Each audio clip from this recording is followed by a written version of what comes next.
Malambong buntag to everyone, and we are now on the third session of the EXORDIUM program. And this morning, we're going to talk about basic documentation. So let's put this into context first, because if you search the term documentation, it basically refers to documenting processes, procedures, and programs. But as admin officers, and sometimes in our local usage, documentation is really about reporting, writing reports, and what happens. So usually, the terms of reference, the job description of a documenter is someone who will capture the actual flow, content, process, outputs, and summary assessment of an activity. So there's an event, and you have to record it, you have to write about it. And what it basically entails is that number one, that you attend the preparatory discussions. This way, you will have uh, the idea of what will happen, and what the resource person needs, or what your boss wants from you, or what the client wants from you, or wants from the event. And with that, you have to record, transcribe, or summarize what will happen. And so you'll be there, and then afterwards, you're going to submit a report. All right, so just a spoiler alert first. We will not be discussing these things: grammar, sentence construction, thought development, and creative writing. I mean, this can be tackled in other sessions or other trainings, but for this morning about basic documentation, we will not be covering these topics. So I hope you will manage your expectations on this. So let's proceed with what are the kinds of documentation in this context of being admin officers or being with Miss 4. All right, so there are basically three types. So first is a photo documentation, and then we have the video documentation and the report writing documentation. And so depending on the event, depending on the budget, if it's a big event, conferences, and conventions or big trainings, so one person handles one type. For example, only one person will handle the photo docu and the video docu and all that. But if the activity is quite small or it has a lower budget, yeah, so one person can handle all that. So I've handled all three. So basically, it's doable. It's kind of hard. So in your task, I think if you have small meetings and all that, you can handle all these demands for the type of activity. All right. So what are the written outputs? Now, you have to level off with your client, with your boss, or whoever wants the report, whether they want a transcription. All right. So that means to say it's verbatim. What you're going to write is word for word what happened. So you're really transcribing. No thinking there, no analysis, just encode everything. Like a caption, captioning everything. Or if they want it bulleted or in bullet forms, not complete sentences, but just highlights of the thought or of the process. And if they want it in narrative form, so paragraphs, complete sentences, basically small sentences, but it's really a formal paragraph form. Or you want it summarized, so just not everything is recorded, but it is in like a synthesis form, or it could be a combination of one or two or everything. So you have to clarify that, because you're gonna get into trouble if you only had bullets and they wanted a transcription. So that's a big thing. So just be ready for that. So we go to the tools or the gadgets that a documenter will have to have in their person, in your person. So first is, of course, a laptop. There's no other way. That's going to be the thing now. You have to have a laptop, or some have uh, pads, iPads, uh, tablets, yeah. But you also have to have a notebook and a pen always on hand, because there are things that, um, are happening, and you just need to write them while at the same time working on your laptop. Now, for file sharing, this is very important, the USB. You will need it to get information or data that are heavy or that's already done. So you need to copy them, paste them, share them. So you need to have a USB. And sometimes, especially during workshops, you will be sharing from getting data from a lot of USB. So a USB port will be very helpful. Trust me.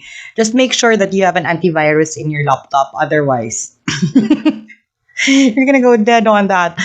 All right. So some clients really want an audio recording. So I've worked with that. I don't know if the millennials know what that is, but that is basically an audio recorder.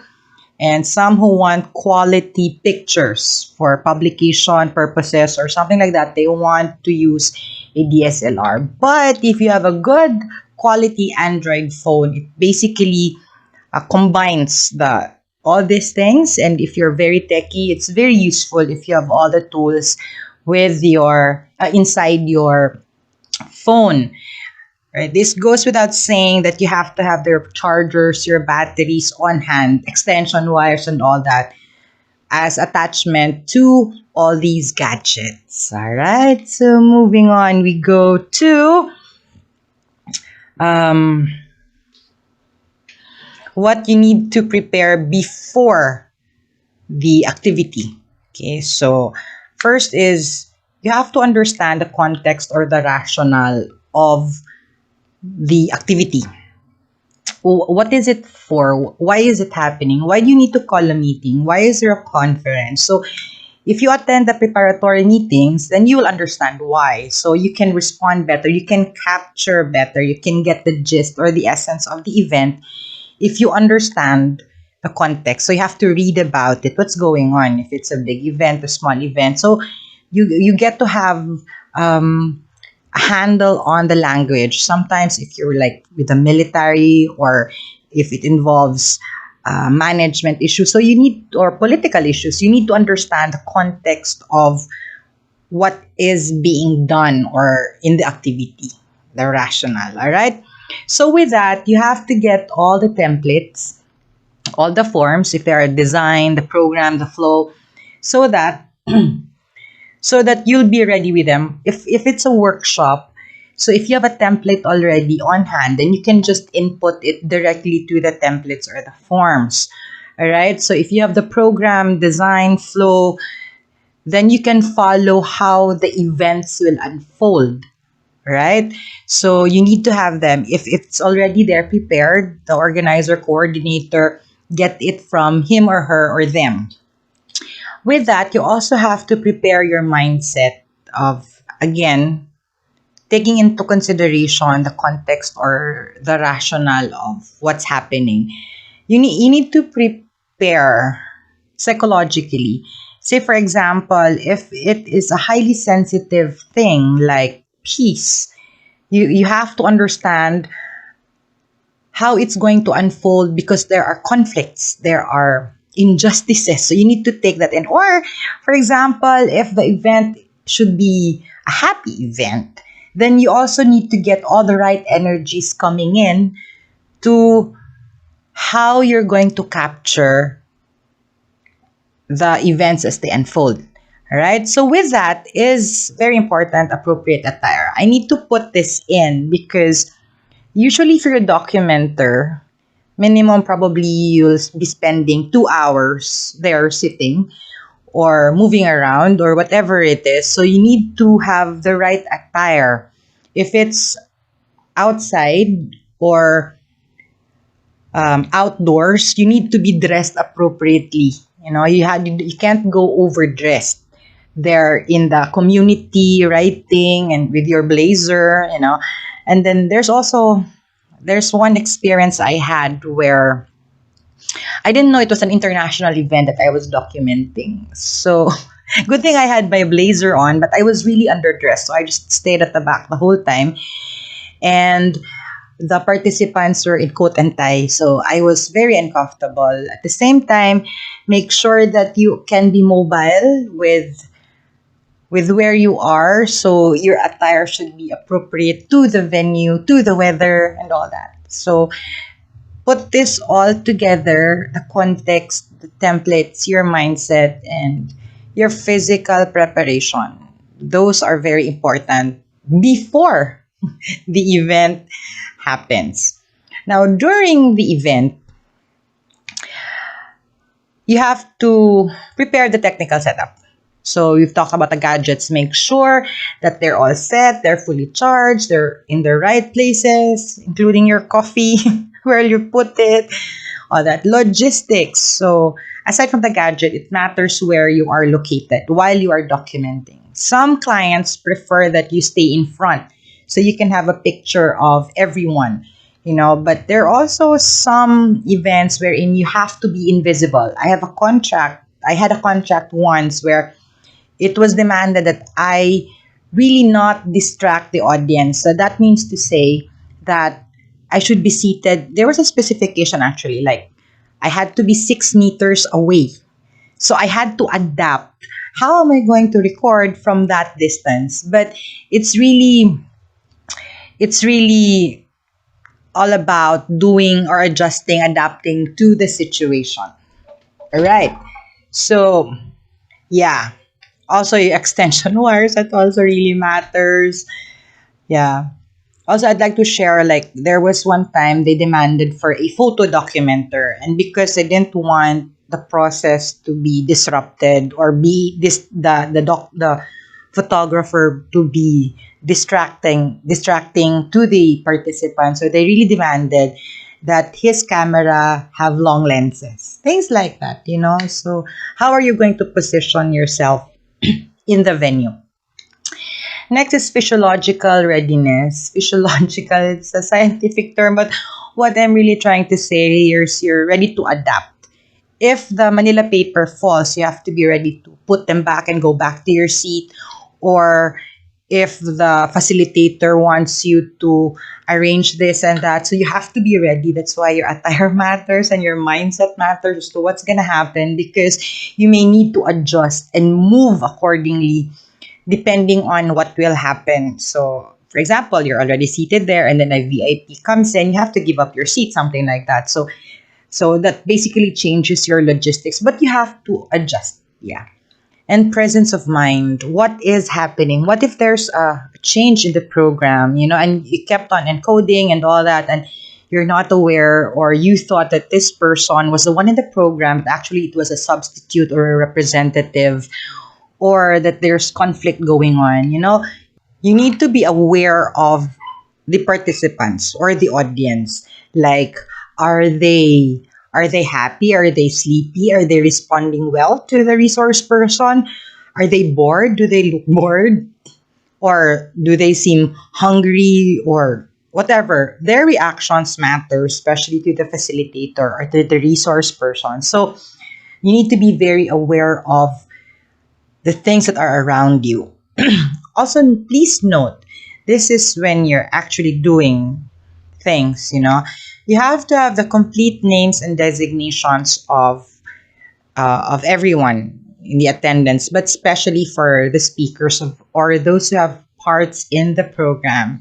Take note of correct spelling, if it's an acting or not, from what department, from what office, from what LGU, from what agency. It has to be complete. So you have to be very, very, very specific. It really matters to them. Titles also, if they have PhDs, if they're lieutenant colonel, you have to indicate that in your report. Also, with the activity labels and titles, let's start with the preliminaries. So, for example, you say that there was a Philippine national anthem, but sometimes the anthems of other countries, especially if they are the sponsor or the grantor of the event, is another country or another institution, they have to play that. In Bukidnon, they play the Bukidnon hymn, so it has to be there. And if it's an invocation, if it's try interreligious prayer, something like that. It has to be very specific, and what part. So if it's a workshop, what type of workshop was it? So if you already got hold of the program and its flow, then this would be no problem. You'll just have to follow. Then again, presence of mind if there are changes, right? The sequence of proceedings. So there will be changes. There will be changes. So you have to take note of that if they're following the program. All right. So make sure that you put the labels in. So this is actually in sequence. Now the timestamps. So this is very important to some clients. So they need to know how they've managed the time, and in workshops, how long did it take. So you have to put timestamps either in your own writing or in your own notes. You have to write the time, or if you have your own style, just include time, when it started, when it ended, and all that. This one, you have to get all the presentations of the resource persons. Ideally, you can get that before, but some have presentations which are not done immediately, so you have to get them on site. And you have to put the title of their report or the presentation. That's why you need a USB.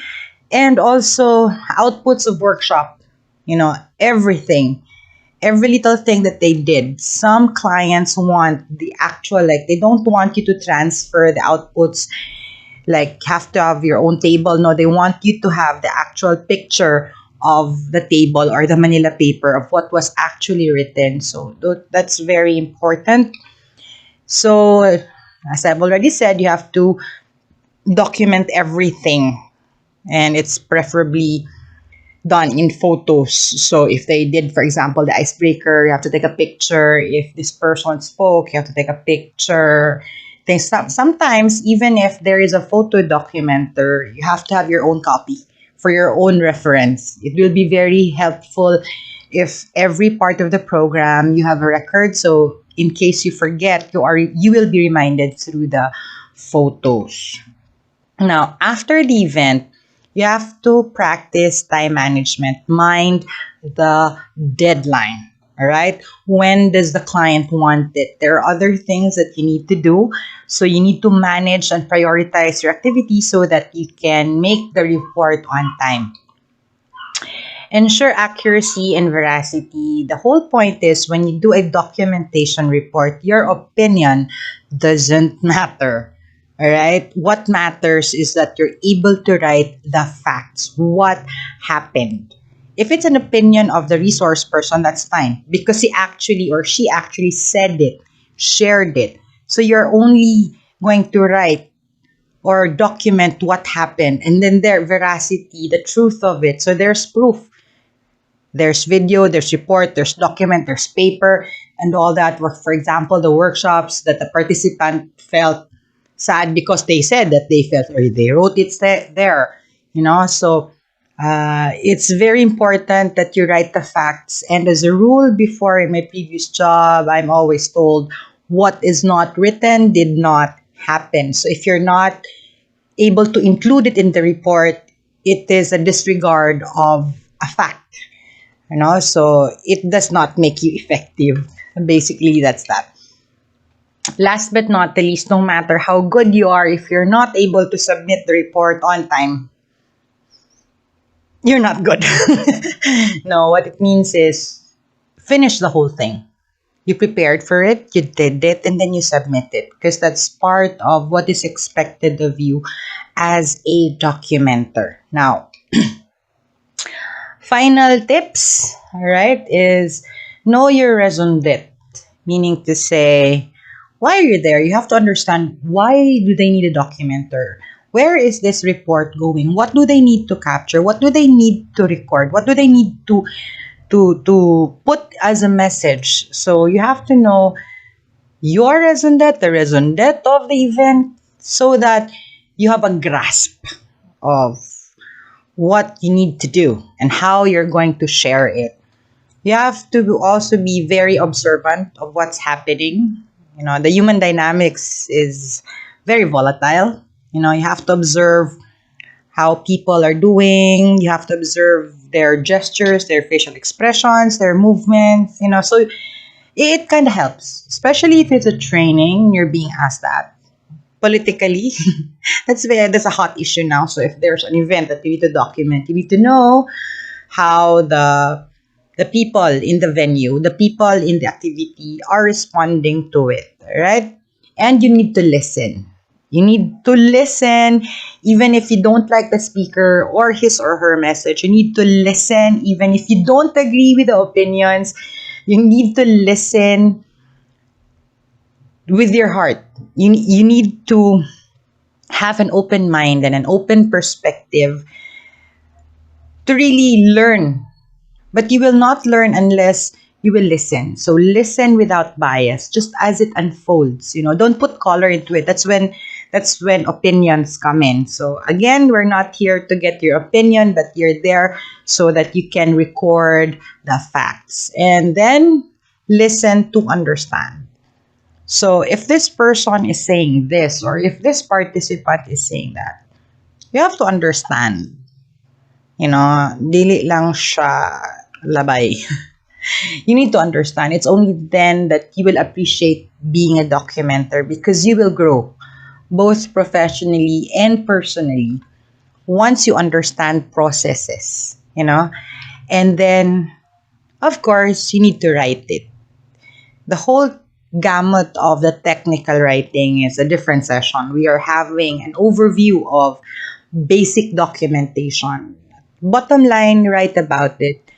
You are the keeper of evidence. You are the keeper of memories. You are the keeper of facts. So write about it. It's an opportunity, and I hope that the next time that you will be tasked to do a documentation, learn to love it. Learn to appreciate documentation. It's very important, but only if you will have the gratitude to know the importance of what you're doing. So that's it. And once again, malambong buntag to everyone.